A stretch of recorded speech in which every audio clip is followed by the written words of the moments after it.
Hello and welcome to another episode of the Moped Outlaws. Today's guest, Danny Johnson, is a true gem, an author, a comedian, a father. He's a hell of a guy, and he's very enlightened and forthcoming. We go down the rabbit hole in a couple different ways with him on his personal life. I thought he was very brave and transparent, and be sure to go ahead and check out all of his socials and follow him. He has some wonderful stuff available for free on his website, as well as his Netflix specials and things like that. Oh, wait. Yeah, he is on Netflix. That's right. So I don't think he is. Yeah, he said he got licensed. They licensed him. Oh, no, it's on Apple and there was one other, Paramount. Got it. So tune in and correct us. So we just did this show and we still can't remember because we were more interested in him as a person and some of the idiosyncrasies of his humanity. What a great guy. One of the things we were able to do at the first of the year was we had a little bit of money that came in from Podmatch and we contributed that to Blast. So please continue to support the organizations that we sponsor, Blast, Compton Cowboys. Subscribe to the show. Share it with your friends. Send us emails. We're so happy to be here, and welcome to season 6. Sis, hallo? Blijven. Zeker wegen them. Yo je iets niet, joh. Two outlaws on the lam, taking the back roads through America. You can't drink enough coffee for this show. And now it's time for Monday Madness with the Moped Outlaws, Greg and Mark. It would have been funny if you said what you said before we started recording and then I just disconnected. That would have been brilliant. That would have been funny for you. Everybody Right. else would have been like, what was the mysterious thing that we said that had the guests cancel at the moment they were just beginning? Well, Mark and I, we do a live stream every Wednesday, and we have more than once talked about my moniker when we were in our 20s was Irk Wilker. Want to hit him? You will. So there you go. And we're here with our special guest, Danny Johnson. Welcome, Moped Outlaws fans. I'm your host, Mark. This is Irk and Danny. Danny is an author, a podcast host, and I'll use the word, a successful comic. That's nice. Yeah. Success is relative, but yeah. Well, you made me laugh while I was cooking my breakfast, so that counts. Hey, that's great. I appreciate that. Thanks for having me, guys. Moped Outlaws. That was the most interesting. This is the most interesting named podcast I've been on. Yeah, there's an origin story, but we're not going to tell you. You'll have to go back to the podcast and watch the first episode to find out. No, I'm just kidding. It's a great story. Greg was driving home one night on a terribly racked up moped, and this was the 80s, right, Greg? Yeah. And it was dark, and he was pulled over by the cops. Okay. And he just happened to have been working at a video store, and on the back of the moped was some VHS cases that didn't have VHS in them. It had mushrooms in it. Oh, okay. So they busted him for the bad taillight and the shitty moped, and they put him in jail, and they processed him. And then at the end of the thing, they said, "Here's your video cassette things. You can go." So they never looked inside. Oh, they never found the portobello mushrooms. Right, exactly. I was a chef at the time. Yeah. Right. There was So oregano. There's oregano in a bag in the other compartment in the moped. They never found either. No, that wasn't Greg's thing. Oregano. He was more like in the Mexican cooking zone. Right. Anyway, that's the story of how we came up with the moniker. And there are frustrated Vespa owners all over the planet who tune into our show, and we don't talk about mopeds at all. It's the best because then I think I like to think they listen for a good amount of time too. They're like, they got to be getting to the mopeds eventually. Yeah. And one of the hallmarks of our show is it's already been 5 minutes and we've talked mostly about ourselves and not about mopeds. And mopeds. So what part of the we're world good, do you? and we're out. Greg, are you in a basement? Are you downstairs? Yeah, I'm in my mom's basement. No, I'm upstairs actually. Oh, okay. Because that ramp behind you. Okay, that's the ceiling. I thought it looks like Right. a downstairs. I'm like, this Yeah. guy. He's on house arrest. He's living in the basement in Pennsylvania somewhere. Yeah, my family put me in here decades ago, and they've never let me out. They're grooming me to be president. I forgot your question. Oh, where I'm from? I grew up in Long Island, New York. So I spent half my life in New York, and then now I'm in Florida, Northeast Florida. Really? How come Florida? Well, I went to a couple years of college in New York, and I don't want to get your lady listeners all riled up, but it was on a partial bowling scholarship. And that's a real thing. That's a real. I believe you. I have my varsity letter. It's tattooed to my back. It's great. So I said to myself, how can I go in debt and have college, student loans to pay back till I'm 40? Why don't I pay out-of-state tuition and go to University of South Florida in Tampa? And I did that. And then I spent the next 3 to 5 years getting my bachelor's after completing my associates already. It was, look, my college, I like to call my college career the decade of excellence. Right. And I left with a bachelor's in 10 years or so, 8 years. And a bachelor's of business management. Fantastic. Which it was essentially my counselor met with me and was like, look, you got to leave. You're like 38, and you could be an anthropologist. You can go into business, marketing, accounting. I had all these, I'd taken everything. I just didn't want to leave college. It was great. Well, as someone who understands the East Coast humidity and stuff, what was better about Florida's weather than New York's? Well, believe it or not, I like cold better than hot, but the Florida was, I think I just like, I don't like it too hot. But there's enough months where it's like 70 degrees, even Stevens, Yeah, there's that warm tropical Christmas vibe, right? Yeah. But I like the cold. Like I like when I do travel for gigs, I like going to the winter. Is there in the winter months up north. Is there a stand-up scene where you are for when you're working on new material to open? Yeah, there's an open mic every night of the week somewhere in the general area within an hour.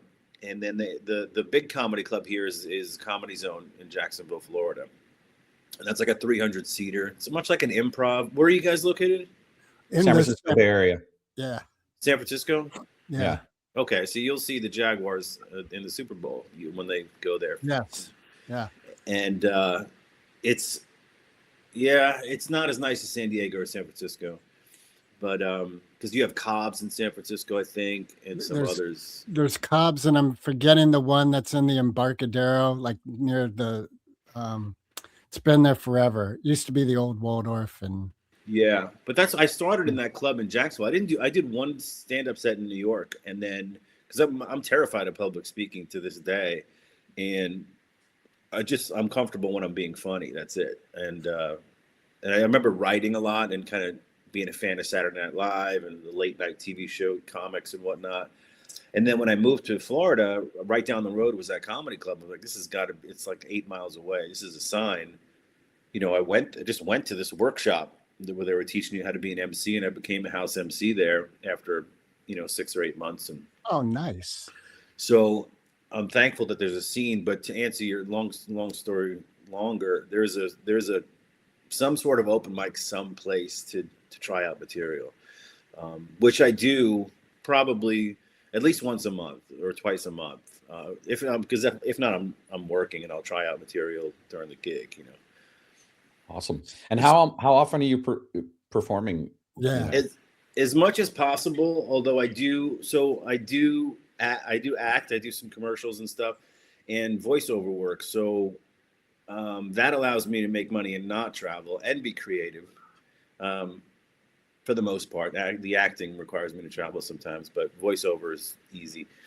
Not easy work, easier as far as like I just go into the studio. A lot of people just think, oh, I just read the script into a microphone and I'm good. But voiceover is a lot more demanding than people think. It's like, could we do that a little bit with a little bit more zing? Yes. Like, right. Yeah, it's like you have to read something and the audience has to believe you're not reading it. Right. And then the rare times I have to go into a studio with producers and people around me, that's the most nerve-wracking part, because you're just Right. in the booth with the headphones and they're just behind you. You And they're can't see. watching you. Yeah, and you read it and then you just wait and hear, yeah, if we could just do a little bit less of your accent, that'd be great. And take the New York out and drop the attitude. An emphasis on whimperwillows. Okay, I don't know what that means. And then you have to redo it. And I'm like, I'd rather just do it at home and then just email me what you want me to do over. Yeah, I can see why that would be nerve-wracking for sure. Stand up is my favorite though. I can't wait. I mean, It's so funny that thing is the favorite, because to me that's the hardest. Yeah, And it is hard, right? Like no bones about it. It's hard. I know friends that are funnier than me in life, and but they can't do comedy. It's very bizarre. Then doing it clean, that's another one of your core ethics, is doing clean comedy, Yeah. which narrows the bandwidth a little bit, but doesn't seem to narrow the funny. Oh, thanks. I appreciate that. I like the challenge, and so it's just sort of an extension of my personality. I do curse in real life and off stage or whatnot, but and I'm fans of comics that are dirtier. I just don't. In the beginning of my career, I found that some of my jokes, the punchline was the curse word, and I was like, and it was getting a laugh. And I'm listening to myself back, because I would listen constantly to improve, and I was like, is the F-bomb my punchline? Is that the best writing I could do? Right. So Yeah. And then being a huge fan of Seinfeld and Don Rickles and Robert Klein and some of the others, was like, okay, these guys are doing it this is harder, and I like that challenge. Well, and I noticed while I was making breakfast this morning, you were doing a whole story about going to a massage parlor. And I was 6 minutes into that story, and there'd still been nothing about happy endings. And I didn't make it all the way through. Right. So if you want to know whether he crosses that line, go to his website. What's your website, Danny? DannyJohnson.com. Watch the video and watch this bit and see what it means to be able to do a bit about getting massaged without doing a joke about happy endings. Yes. So that's funny that you, that's very flattering. Thank you. So that interesting to me, that bit started as a 30-second two-liner. I got a massage. Really, that's my only massage ever. And I did the line about, is there anything bothering you, is what she asked me, right? And I delivered the punchline, and that was it. And then it got such a great response. I'm like, what else in that story? It made me go back to the drawing board and kind of write out the whole experience, right? So I actually do have a line about happy endings, but it is clean, which I'm proud of. So I recently added, I went into the massage place and I said, this is a beautiful massage parlor. And she goes, don't say parlor. I go, why not? She goes, parlor insinuates something seedy, like you might be looking for a happy ending. And I say, what's a happy end? Is that like where I don't pay? Awesome. What that would make me happy if I didn't. Yeah. Right. I love so it. It takes the audience to where they think they're going, and it drops them off at a different destination, which is love. The whole key to comedy, right? That's the whole thing, is the surprise. You prime them with the setup so that they expect a certain idea to come out, and then you substitute a different idea. And I think Seinfeld he once said, like, a perfect joke is the distance between jumping over a cliff. So if you're too close, like if I had one with the happy ending joke and the punchline of the normal standard, handy, and the audience wouldn't laugh because it's too easy.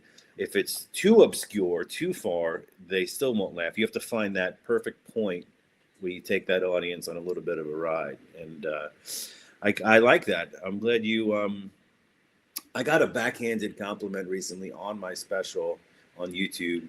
And I don't think he meant to be backhanded, but it goes to show you how people sort of equate fame with funny and number of followers with funny or success. I don't have a large, giant following, and his comment was something like, I'm in tears. I can't believe this is such a great special. Thank you for posting this. It's so great to see such great content on such a small platform. Right. And he's right. Like, you expect to go to someone who, I don't know how many followers I have on YouTube, 1,000, to go on there and see garbage. And you see this TV quality, great, funny special, I think, without trying to sound arrogant, but I was complimented by that. But I get the backhanded compliment. I know what. Well, you get at least 2 more followers from this show. Oh, thank you. And I followed you guys too on all your platforms. Thank you. Earlier. I've noticed though that YouTube is becoming more and more a place where comics who aren't getting the Netflix contract yet are putting their specials on YouTube. Yeah. And even if they do have something on Hulu, Amazon, or Netflix, they'll drop a special on YouTube. Like, it was funny because the folks that handle my social media also handle Jim Gaffigan's social media. I don't know if you know who Jim Gaffigan is. Yep. So they had posted for me when I hit 100,000 views in less than 2 months, which for me is an accomplishment. Yeah. And I reposted it and I'm celebrating it. And in the next doom scroll, Jim Gaffigan posted his YouTube special all about whiskey, because he has his own brand of whiskey. And he goes, there's 1 million views in an hour. And I was like, okay, wow. I get it. Thanks, Jim. Right. Yeah. Well, so it seems like you've stumbled into the entertainment field as a career. Is that real? I think I grew up the oldest of 5. And it, like I mentioned before, I think we weren't recording yet. You know, if you're not being made fun of in a large family on Long Island, then you're not part of the family. Yeah. And being the oldest of 5, if I'm sort of to psychoanalyze myself or break it down a little bit, during my teenage years or early teenage years, I felt like my mom was having a kid every other year, popping them out like a Pez dispenser. And I was losing attention every year or 18 months. And I just started like impersonating relatives, and I got a big laugh. And I was like, "Ooh, that's attention." Like, not in real time, but sort of looking back, like, oh, I was trying to get attention, and through laughter, I got it. And I also had very funny grandparents. The first joke I ever heard was my grandfather, who, from the age of like 5, I was the guy going to get him whiskey. You know, go get another bottle of whiskey out of the garage. You know, and I'm like, okay, Pop. But I remember him driving, and I'm in the back seat, and he's holding whiskey. This was normal back in the, and he turns around, he puts his arm around his whiskey glass right here, and he's literally telling me the joke while not looking at the road driving. And I'm just horrified. I'm the only one in the back seat. And it was a dumb old dad joke where we were passing a cemetery, and he goes, "You know why they put a fence around a cemetery? People are dying to get in there." And it made me laugh. And he was laughing and then swerving. It just stuck with me. And you were like, this is what I'm meant to be. Right. I'm like, I'd like to live, Grandpa. I want you to focus on the big glass. What's your relationship with whiskey? I quit drinking a couple of years ago because I love it so much. I was a great drinker in college, and then post-college up until a couple of years ago. And then I started getting bad at it, and then really good at it, and then started to like think about it. It took up too much space. So I would find that I would skip writing sessions, and I was like, I'm just going to watch the game and have a bunch of beer. How much beer can I drink? That coupled with my son, who's 19, starting to be teenage years, going out, and it's just him and I in the house. And I'm like, what if he called me right now and said, I need you to come get me. Help. Right. I need help. And I you're can't. unavailable. Right. What am I going to Uber? Right. I'm going to Uber to the party. I can't drive either, son. Get in the Uber. So I just decided to quit, and I haven't gone. I've done like a wine. My girlfriend made me go to a wine tasting. I don't like going out to those things. Nobody does.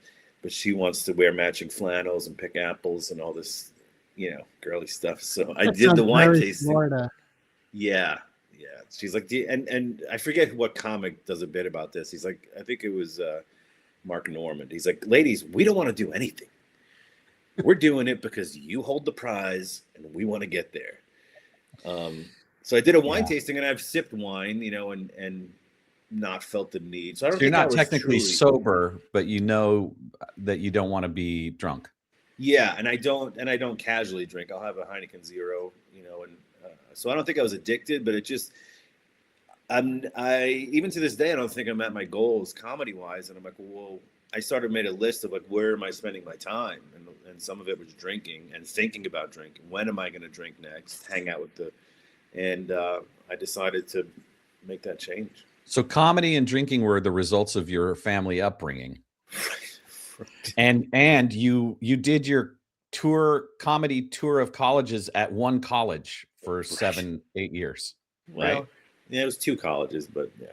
Were you funny then? Did you kind of have that reputation? Yeah, I think I was always the funny guy, but not the class clown or the look at me guy. I'm the more lean over to you and say the line. Got it. And then people share it, But I go ahead, Greg. How do you balance that? Because it seems to me from looking at your website a little bit and just this general interaction we're having right now, Mm-hmm. you seem like someone who's pretty private. You're not a look at me guy, but obviously stand up is look at me for X amount of time. So how is that balanced? Right. There's a comedian named Gary Goldman who says one time, every comedian's comedy special should be named "Look at Me, Mommy." Look at me, Mommy. Do you still feel there's an element of that? Are you still for sure. attempting to get your mom and dad's approval? I wrote this this idea the other day. By the way, if anybody ever found my phone with my notes app or my notebook, they'd have me institutionalized. The most random Every thought. comic does that. Yeah. I had this thought that's sort of in line with what you just said the other day. I was having some anxiety at the gym, and I was in my head. I was like, everyone's looking at me, and I said, look around, see who's looking at you. And I look up, and no one was looking at me. And rather than being relieved and less anxious, I go, why not? Right? Like, What's wrong with me? I told the audience the other night, I was like, I have social anxiety and I don't like public speaking. So actually, if you could all just turn and face the other way, that would make me feel all much better. A lot more comfortable. But yeah, there is an element of that. But what I like about comedy is that I'm in control. So I'm prepared for the most part. I do improv and stuff, and I don't do a lot of crowd work. I'd rather, and it's for selfish reasons. I've been told I'm good at it, but I have stuff I want to work on. So let me deliver it and shut your pie hole. Yeah. Like I love the way that I deal with hecklers, and there's not too many of them. Because at this point in my career, I kind of bring my own openers. They know I don't advertise it as a clean show, but those that do their research, before they buy a ticket, they know what it is. But the way I just humiliate them, because I'm not afraid at this point in my career to make the room completely silent. If you want the attention, you now have it of 300 people or whatever.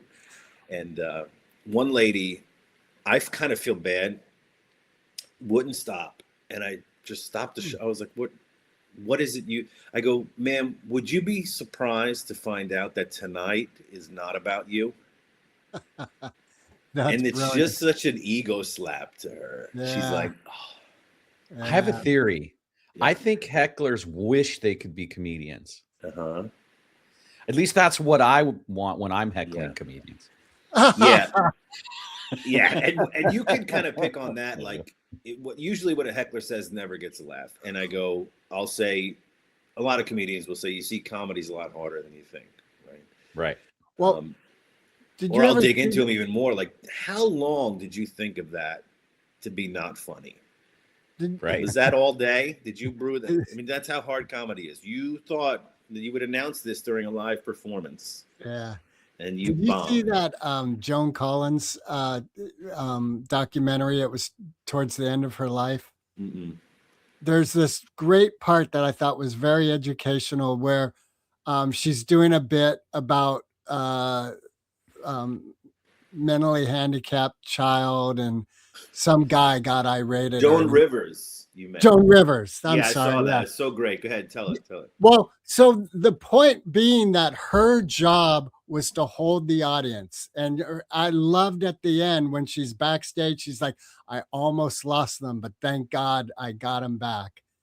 And that to me shows that element of professionalism and the whole like responsibility of a comic is to hold the audience. Yeah, there's some comics that are no longer with us that their focus was a little bit too much on them. You need the audience. And your job is to entertain them. Your job is to entertain them in the most original way possible, right? So I thought you were going to go with the Joan Rivers one where she does do a joke about some sensitive part of society, whether it's handicap or Down syndrome or something, and some lady yells out that my son is whatever, and she goes, oh, F you, my brother's handicapped, we can't take an effing joke, and the whole crowd loved it, you know? Yeah. But yeah, so I don't shy away from different topics. I don't do politics or overly sexual stuff, but I've bashed animal rights people like that order in my special. I don't know if you remember, Mark, the whole chicken joke I did about the lady. Through the first part of it, so I've still got a bunch of it to enjoy. She ordered in the restaurant, this table next to me. She orders chicken marsala, and then she stops the waiter and goes, "Can you make sure that chicken was free range chicken? Can you make sure it was treated? It had Was friends. it happy when you chopped off its head? It played pinochle on Thursdays. It had a great life, even if it was in therapy." And then I stopped the waiter, you know, an abridged version of the joke is I stop my waiter and make sure she can hear. I go, give me the chicken marsala and make sure the chef knows that I want that chicken to be bullied. I want it to have no friends. Maybe it had a limp. I don't know.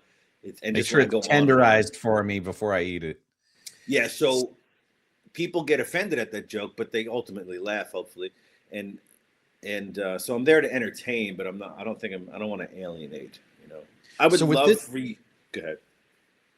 With this focus that you have you ever done the exercise of having to tell the aristocrats joke? No. But I have worked with Saget, who probably has the best version of it. He was one of the best.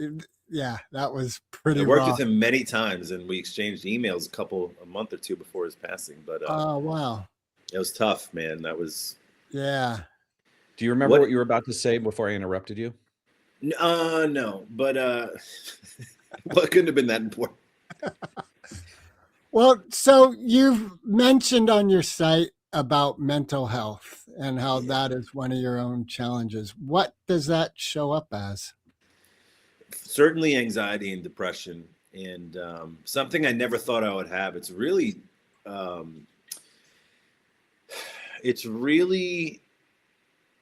in the past, not so much now, but in the past, it's very, should I say humbling or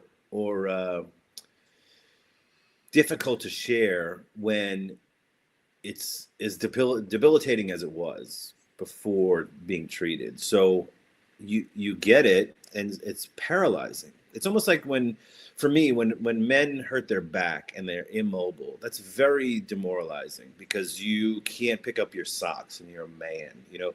So depression and anxiety is like that, but it's mental. And you almost say to yourself, how can this be real? Just get up and go outside, you know, be happy. Turn that frown upside down, Danny.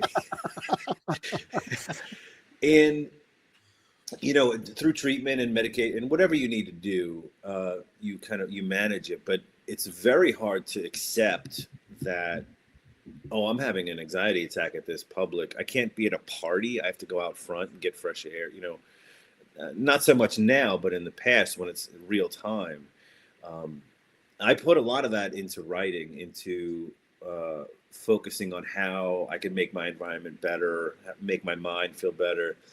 By making other people laugh, but it's very frustrating to deal with. It doesn't. I don't think I have anxiety attacks all that often, but the depression is certainly there in a career like this, where you hear no more than yes at every level. Right. And you have to I know guys new to the business. Like I've 3 bookers have turned me down. So I'm like, 3, you should be calling 300 Right. and getting 3 gigs, or 2 gig.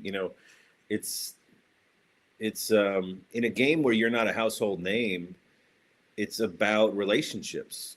It's a comedy clubs, comedy venues are restaurants and bars that have entertainment. They don't. Right. It's not because you're a great comic. If you play basketball with them on Thursdays and you can put on a good show, you're going to get booked. But you said you're at the level where you are bringing openers with you.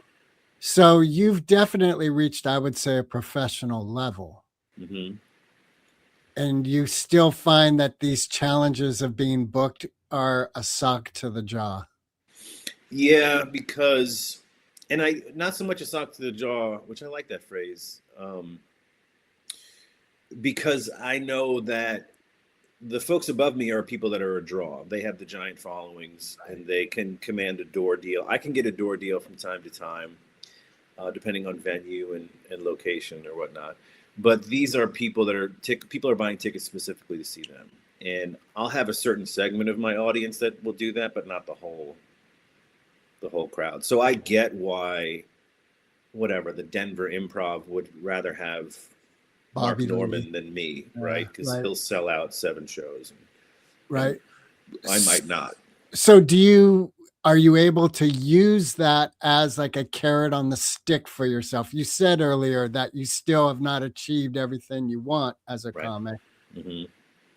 So yeah, it's hard. And that's an interesting point. The carrot on the stick, because I have to be careful not to label myself a failure, even though I may just have the rest of my career where I'm just making a living telling jokes and no one knows, but I'm not a household name. I mean, I could literally just, I'm happy with the career I have, but there's always that I'm chasing I want to be more comfortable. I want to make more of an impact. Well, in some level, your anxiety actually is the thing that makes you not want to have that. Mm-hmm. Yeah, it's fear of success. So there's a level of changing your relationship to the tier of audience you have and recognizing that it's just like the other challenge you have around being in front of people. It's leaning in a little bit more to feeling that discomfort, that anxiousness about having that for yourself. Oh my gosh. Yeah, Mark, you just made me think of this. This blew my mind. You're the second people I'm telling this outside of my girlfriend. Just last year, mentally, I was able to tell myself that I can do Fallon, Kimmel, Seth. I can do that. 2 years ago, 3 years ago, it was sort of like, that's a superhero up there. Right. Doing those 5-minute spots. I can't. That's LA. That's New York. I can't. And the more I watched it and the more success I had, I toured with Howie Mandel earlier last year and I did great. And he loved me. And I just texted with his manager the other day. He's going to send my special to the AGT people. And well, he says he is, but it's like, it's just another human. And I've done it for 20 years. Of course I can do that. Yeah. So now I have my agent submitting me to the late night TV. And it's not a career changer. It's just another accomplishment or to help me get more gigs. I think that's part of what us humans, we're always looking for that miracle moment where life is transformed. And nature really is a gradual growth. Yeah.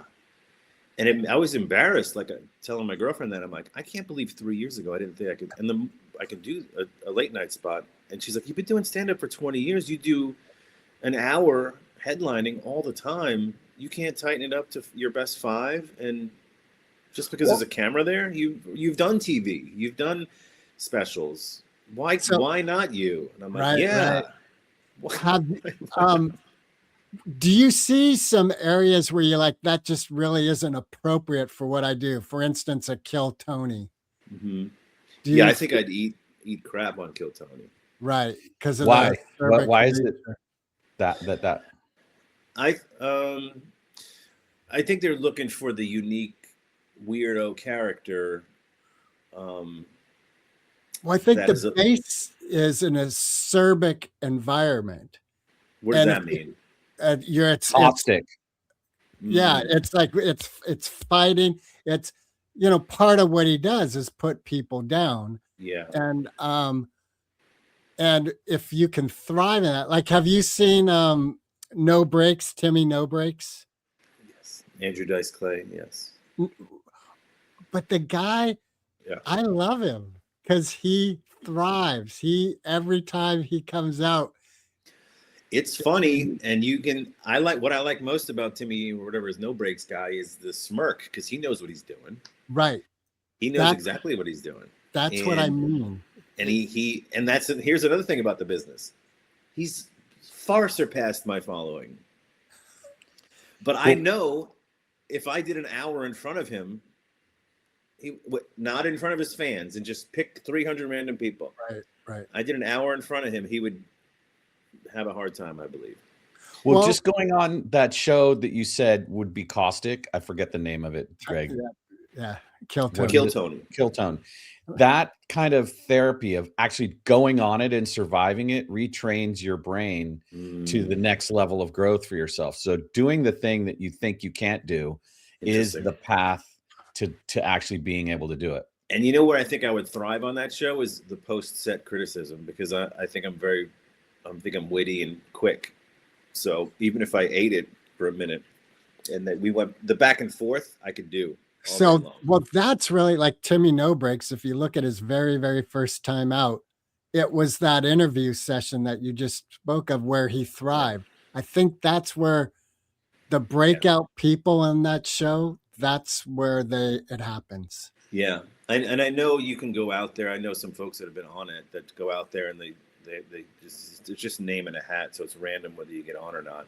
Right. It's and at this point in my career, a lot of stuff like that and festivals, I'm like, well, I'm working, I'm making money. Have you gone up to what's that famous festival up in Canada? That I just submitted to it just for laughs for next year for this. Yeah. So that one actually that was the biggest festival in the world for decades, and then it went bankrupt, and they just brought it back a year or two ago. I want to change the subject a little because I think this is a kind of crocheting. Finally. Well, actually, I want to talk about why You Stink is a success. Oh, my book? Yeah.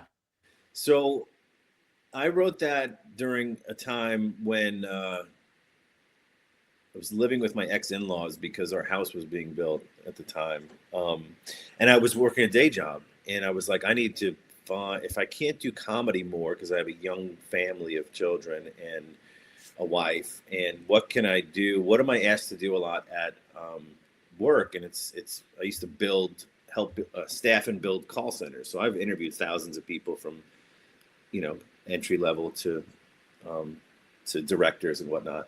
So I just wrote what I think is a fairly humorous but straightforward, simple book on how to nail your next job interview. And I go, what do I name it? Because there's thousands of books on job interviews, and it's what everybody thinks during a job interview. You stink, and they know it.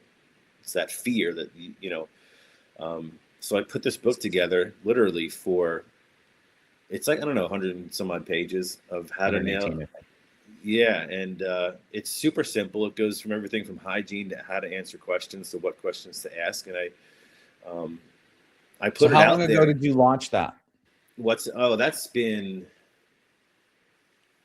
at least probably 8 years, maybe 8 years ago. And I still get sales from it. I don't even really promote it a whole lot. It's very bizarre. Do you think it's a love letter to your future self? Like if you went back and read it as if it was about you trying to get on the late nights, do you think there's a letter to your future self in there? I need to reread it. We're getting deep. I'm going to start crying. We're getting very deep. But yeah, maybe it's that insecurity, right? It's that you stink. You're not good enough to be on there. That's full circle. Don't make one me heck cry. of an interview, Mark. This is self-reflective. I'm going to go cut my wrists in a bathtub after this. When's this coming out? Just make sure you do that on OnlyFans and you offer like premium pricing. Right. Watch me bleed out. Right. Live. We've kind of reached this point in our our media where that thing might actually be like something people watch, which is sad and sick. And it reminds me of an old movie, which was James Caan was the lead. It's called Rollerball. Did you ever see that movie? No. Okay, Oh, well, I'm man, too old, I guess. But it's this, the corporate TV excess in sports just goes too far. And so I recommend watching it if you want to, see the dark side of the apocalyptic human nature from the point of view of the 70s. Well, speaking of that, I'm wondering, Danny, so because there are 5 people in my life I know that this past week have had trouble sleeping, have been choked up with fear and anxiety. And it's almost like there was something in the ethers, that was a universal. And we have what obviously has been going on in our United States the past 48 to 72 hours. Have you noticed an increase in your own challenge with anxiety and fear this week? I've written a lot about that. So, and it's funny you say the last 48 to 72 hours. You can probably say that at any time in history, if you think about it, if you watch the news enough, which is a terrible idea to watch. Yeah. We all Because it's not the agree. news anymore. When I was a kid, No. it was the news. It was, here's what happened. Now it's like, here's what we Need to be afraid of. about what happened. Right. But here's what I'm like, I look back at the Walter Cronkite broadcasts, and I think what happened is the veil got ripped off because it was still that same fear element, back in the 60s and 70s. And didn't at some point, somewhere, there was a good news program that failed? It still exists. That Does it? Yeah, and it's no one knows about it. Boring. We get it. The largest cookie in the world's in Wisconsin. Right. Wonderful. All right. So this past week, you said you had written about it, or is that it? Nothing funny. Nothing funny. It's I think I wrote this morning. Actually, I wrote the Earth does not want us on this planet. There's nothing we're giving the Earth that makes it flourish, and it's constantly reminding us that we don't belong on this planet.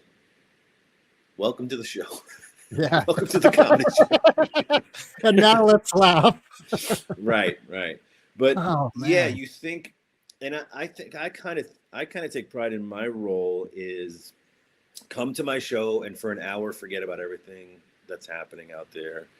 I want to make you cheeks hurt, your tear of laughter. I want you to leave, just you might not like some of the jokes I do, but I want you to leave in a better mood. And best of luck out there. I'm not going to help you, but for the hour, I hope I got you through.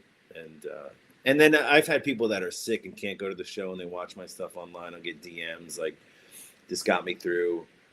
Do you have any more stuff?" And I'm like, "Geez, am I not good enough?" But yeah, that's the best kind of message, and my role in all of it, I think.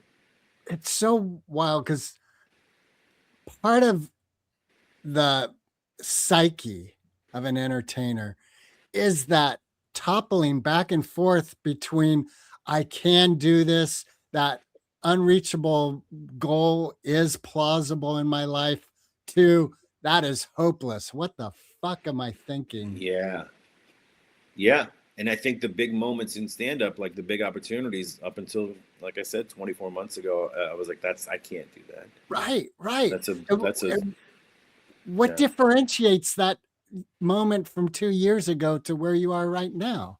I think the success of my first special, which was through Dry Bar Comedy, it's a clean comedy production out of Utah, when it hit a couple million views across all platforms, and then it got licensed by Comedy Dynamics, so they put it on Apple, Amazon, and Peacock. And then my second special having the couple 100,000 views in 2 months, it was the success of more of the public. And I think there's a great comedian named Dusty Slay who talked about when his Netflix special came out, he's a different comedian confidence level wise when he goes to a venue now, because he has had this certain amount of success. It was almost validating. He didn't say validating, but I could see it like, oh, I have these pieces of content, of art, so to speak, quote unquote, that I've put out there and have been successful. I know what I'm doing. It's 20 years in. I'm going to experiment with some new stuff. I'm going to give you some old stuff. So just sit back and relax. So it's that, it's no longer the, oh my gosh, are these people going to think I'm funny? I wonder too if like you're sitting at home and the mind starts doing that whole thing of like, you are fucking worthless. You can't do this. And then you could go, wait a minute, there's some facts. I did sell out that venue. That Yeah. video is online with plus 100,000. Yes. views. And then seeing comics get an opportunity that I want and going, that's funny, but it's not better than mine. Right. Not that I'm comparing the two. It's just different. It's not a surreal, it's not I don't know how to explain it. It's I can do that. My jokes are just as good as that. I'm not saying I'm better, but it just seems so far out of reach in the past. Maybe because I have more content. I can, I have hours and hours of material I can pull from. I can do a 5-minute set, a 3-minute set, an hour set, a 90-minute set. I can do all this stuff. I can perform for the Red Hat ladies, for CEOs, for a bar, bikers. Do you keep a file like Joan Rivers did where you can go to topics? Like if you got a corporate gig and you kind of know what their realm is, you can go into your file and pull. Yeah, I think that leads to your success live too, because you could shift gears so easily. Like a buddy of mine equates it to that. You ever see the movie Minority Report with Tom Cruise? Yeah. Yep. So he can look into he does. So your material is on this screen in your head, and it's like, oh, somebody mentioned they're leaving the show because they want to go get a drink. Well, I didn't plan on doing my drinking material. Let's move that over here. So the audience, to them, it's like, oh, he's improvising. But I'm not. I just plan on doing that 20 minutes from now. And I just moved it up. And you kind of move everything around or get rid of it altogether. Where in the past, maybe that's why I didn't have the confidence to think I could do some of these bigger things in comedies. Because if you booked me to do 30 minutes, that's all the material I had. There was no veering off the road. It was just, I'm doing it. I hope it goes well. It doesn't always. I'm going to speak slowly so I don't run out. Yes. I poke fun at, I don't know Anthony Jeselnik, but I poke fun at him with other comics because he talks so slow. The jokes are phenomenal. They are fun. I love it's them. Like, I go, what does he do? 18 jokes in an hour? I mean, but they're so good. They're of course. And I'm doing like 100. I don't know. I'm doing like 10 times the number of punches, but it's just different. He's great. Right. And part like I love Norm Macdonald. I always did. And of course, when he passed and the way he passed, everyone shined a spotlight on him. But his way of just sort of stumbling into the humor, like, oh, how'd I get here? What's going on? And I worked with him once, and he did not do as well as he should have done. He was great. He did an hour and 20. He just kept going. There's an old story about him that if he did really well, he would just go back to the green room or his dressing room, whatever. But if he did bad, he would go out and greet the audience. He would say goodbye to them at the door as they were walking out. Yeah. Wow. That kind of bravery. I want to know your face and your address. Yes. No, it wasn't like that. I think it was more of, we're going to just sit in this discomfort. You know who else is great at that, I think, is Tig Notaro, who can create a very uncomfortable moment. And we're going to hang here. Let's marinate in this for a moment. And they have, and at a certain level of comedy, when you're performing where they're paying to see you and it's in a theater, the audience will go along with you 100% of the time. But I wonder how, and that's probably why they struggled in the beginning sometimes, some of that style, because they're in a bar, they don't know who this person is. Right. Football's on the TV above them. Can they do that in a different, and Norm was one of the best on the couch too for late night TVs and TV shows, and just the most written. He goes, the more I found out about that Hitler guy, the more I don't like him. Yeah, and his Greatest. stand-up Hitler's Dog is one of the most brilliant specials created. I think that's the one where he talks a lot about death and It is, suicide, yeah. and one bit about suicide, but a lot about death. And unbeknownst to cancer. everyone, he had cancer filming that special, right? And he talked about death so much. Very, very weird. Yeah. So flipping back a bit, you've mentioned you were married, and you obviously aren't now because you referred to your girlfriend, and you said you had children, and your 19-year-old is living with you. Was your beginning and hitting the road part of the challenge that the marriage couldn't take? I don't. Ooh, great question. I definitely got a lot of flack for traveling as much as I did, because a lot of times the pay wasn't worth it. But she had a hard time it had nothing to do with why we got divorced, but there was definitely some animosity. Like, I would drive hours to do a spot for free.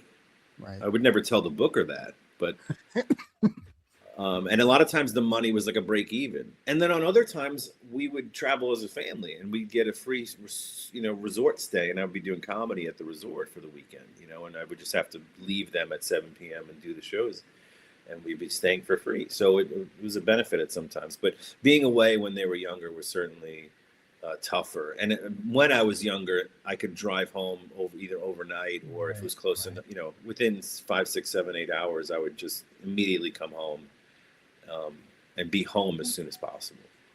And wiped out. So how many children do you have now? My son is 19, and I have an ex stepdaughter. Okay. I raised her from her. What's that? That must be rough for her. She's still in my life, and her father is barely in her life, and her mom she doesn't live with her mom either, but she's in her early 20s, and we still hang out and talk. And well, what I'm wondering is your family unit you have now supportive of. Yeah, that's awesome. Very supportive. My mom is still the same mom in Little League, comes to everything that she can come to. I was like, Ma, I don't have any new jokes, and stop sitting in the front row. I don't want to stare at you laughing at the same jokes. Well, it's a good thing that you're a clean comic.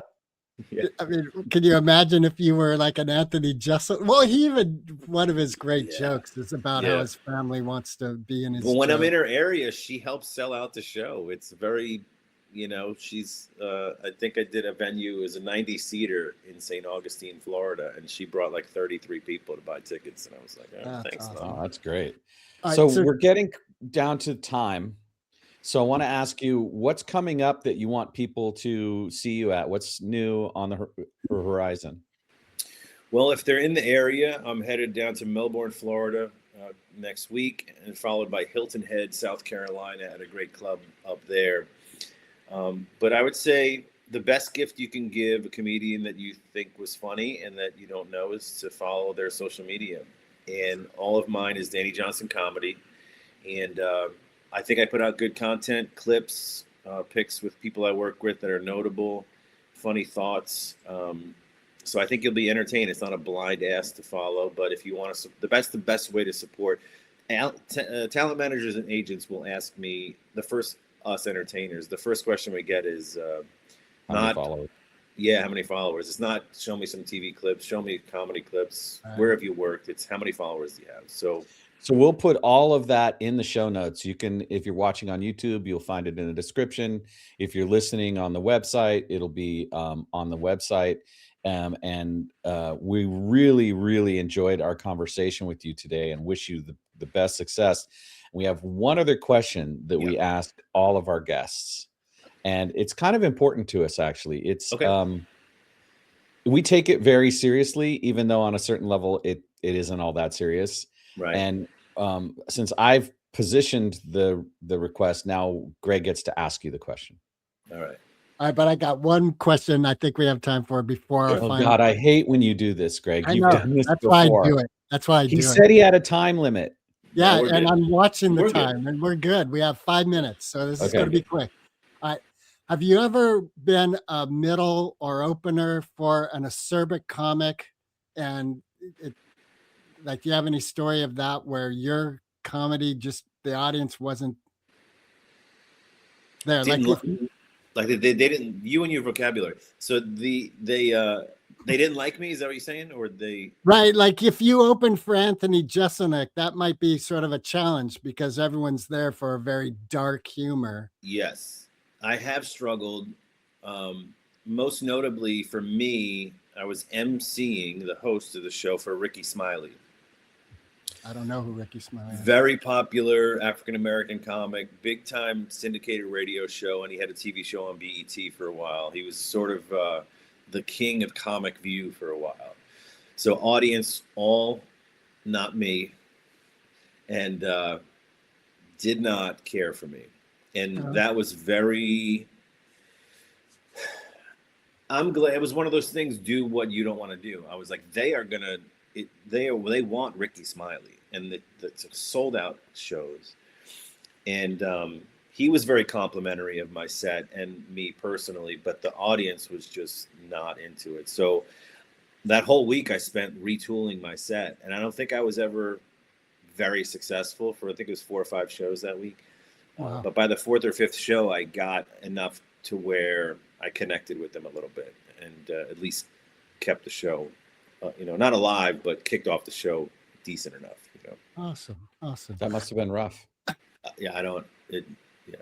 A growth. I want to do it again, but I in front of his crowd now with the skills that I have now, and see what happens. All right. I love that for you, Danny. Awesome. All right, here you go. Last question: Eminem or Foo Fighters? Foo Fighters, I think. Both iconic, different genres, different kinds of music. Both pioneers. I think when I was more depressed, I listened to more Foo Fighters. But yeah, I like rock a little bit more than rap. All right. Why is that a question?